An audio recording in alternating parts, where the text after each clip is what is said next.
Bonsoir. Hello, I'm Jacques Halbronn. I would like to give you a new lecture on French astrology. Since last time, what happened in my astrological research? Indeed, what happened? I would like to discuss with you tonight, on the 18th of December 2014, about cycles. You know, the French astrology is very much interested by the theory of cycles. And there is a debate today about cycles. A very essential debate, because it will influence the predictions we can make. If we have a wrong definition of cycles, the result will be that we are going to be incorrect in our predictions. That's obvious. Let's put it like that way, very simply. Is the beginning of a cycle? There are several questions. First question, for instance, is the beginning of a cycle the conjunction of two factors, two stars, two planets, one star, one planet, whatever? Or is it the opposition between the two factors, or the square between the two factors, before the conjunction? In other words, does the cycle begin with the conjunction, or does it begin before the conjunction? And there are several answers to this question. And my position is that by no means the conjunction has to be the beginning of a cycle. But what is the beginning? What characterizes the beginning of anything? And it leads us also to the question of the sign of Aries. Because the sign of Aries is the first sign of zodiac, generally speaking, and therefore it's going to represent, in a way, the symbol of a cycle, of the beginning of a cycle. But on the other hand, we have the dialectics between spring and summer. And logically, spring comes before summer. So we have also something to consider about that, as you understand well. I think that the description, the usual descriptions we can find in historical literature concerning the sign of Aries, in French, le bélier, the mutton, whatever, the sheep. And it's always funny for us in France to see that you use the Latin words for the zodiac, which are not significant in French, except for instance, Aries is something which is not understandable in French. So we have to translate it, but someone, a basic astrologer who doesn't understand the word Aries, he doesn't understand the word Libra either, because it's scales in French, and also other cases. But these two are quite difficult to understand because they are Latin. And the case of Cancer is also strange, because till the 19th century we were not saying Cancer, we were saying écrevisse, which is a type of crab. And Cancer is not very meaningful at first sight, you see. I don't know, probably a British influence upon the French literature. I don't know exactly, but it doesn't matter. What I want to insist on is the fact that the first stage of a cycle is not the conjunction, but it is Well, I would say, in a way, the opposition to the conjunction. But since I work on a cycle of 7 years and not of 28 years for Saturn, I will divide 180 by 4, and it gives us 4 times 45 degrees. So I will say that when Saturn is in an interval of 45 degrees with the position of one of the 4 rodal fixed stars, we are in an opposition, in a way. And this opposition is the beginning of the cycle. Now why? Because a beginning is something weak, something not completely developed, something in process, something which hasn't yet reached its complete development, like with procreation.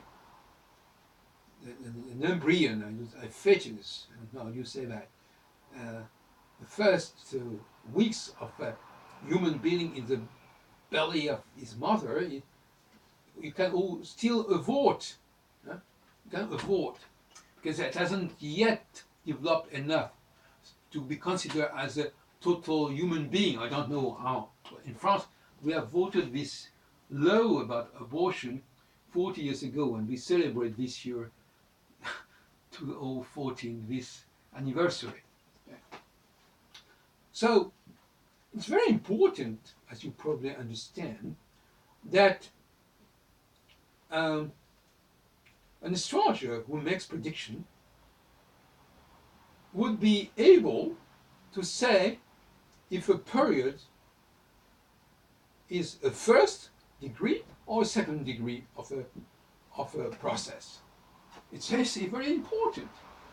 It's a major issue. So if he gets that wrong, he says, oh no, that's only the position of the square before the conjunction, so it is the end of a process and not the beginning. The beginning will be with the conjunction. It's totally different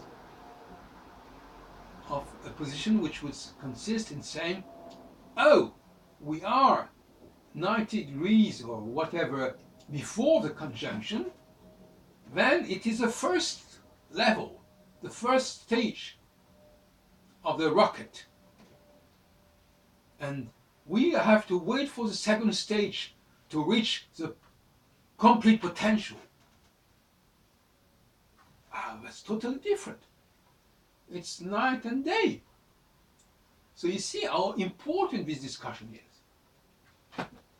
The problem is that discussion in practice does not really exist.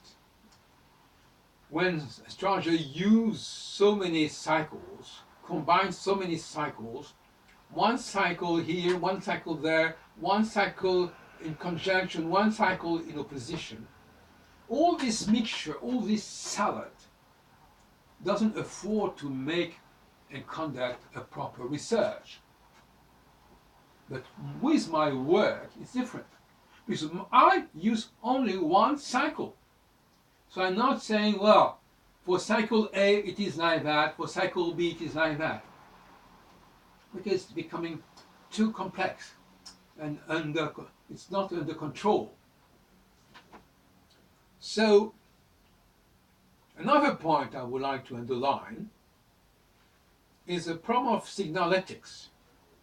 It's obvious that to indicate a beginning of something, you have a